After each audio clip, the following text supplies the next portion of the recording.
গত বৃহস্পতিবার মাননীয় প্রধানমন্ত্রীর কার্যালয়ে মাননীয় প্রধানমন্ত্রী জনাব তারেক রহমানের নেতৃত্বে সারা বাংলাদেশের ঈদুল আজহা উপলক্ষে যানজট নিরসন,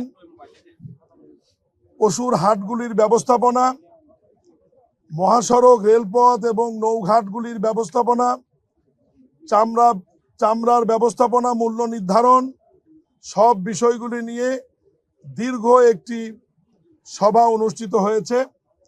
উক্ত সভায় মাননীয় প্রধানমন্ত্রী সকল ক্ষেত্রে কিছু অনুশাসন জারি করেছেন।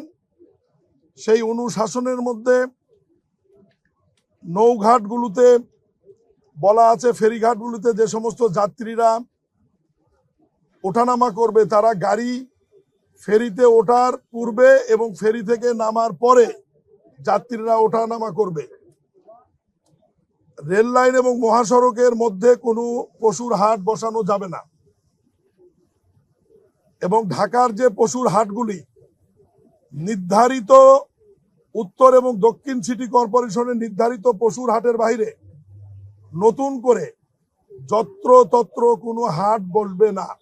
এ ব্যাপারে আইন শৃঙ্খলা বাহিনী এবং 2 সিটি কর্পোরেশন পদক্ষেপ গ্রহণ করবে এবং ওই মিটিং এরই অনুশাসন অনুযায়ী আজকে আমার নেতৃত্বে এই টিম আমরা গাবতলী পশুর হাট পরিদর্শনে এসেছি এবং প্রত্যেকবারই এই হাটে পশু ক্রয় বিক্রয় নিয়ে যাওয়া নিয়ে আসা নিয়ে একটি বড় ধরনের যানজট তৈরি হয় এবং এই যানজটের ফলে ঢাকা থেকে শহর বা গ্রামমুখী মানুষ যারা পরিবহনে যাতায়াত করে তাদের দীর্ঘ সময় যানজটে অপেক্ষা করতে হয়। ফলে গাড়ির শিডিউল, কোচের শিডিউল সহ সব জায়গায় একটা বিঘ্ন তৈরি হয়। আমরা ডিএমপির কিছু পরামর্শ সুপারিশ নিয়েছি, সিটি কর্পোরেশনের কিছু সুপারিশ নিয়েছি। সব সুপারিশ একত্রিত করে আমরা ইজাদদার, ডিএমপি এবং সিটি কর্পোরেশনকে আমরা কিছু নির্দেশনা আজকে দিয়েছি।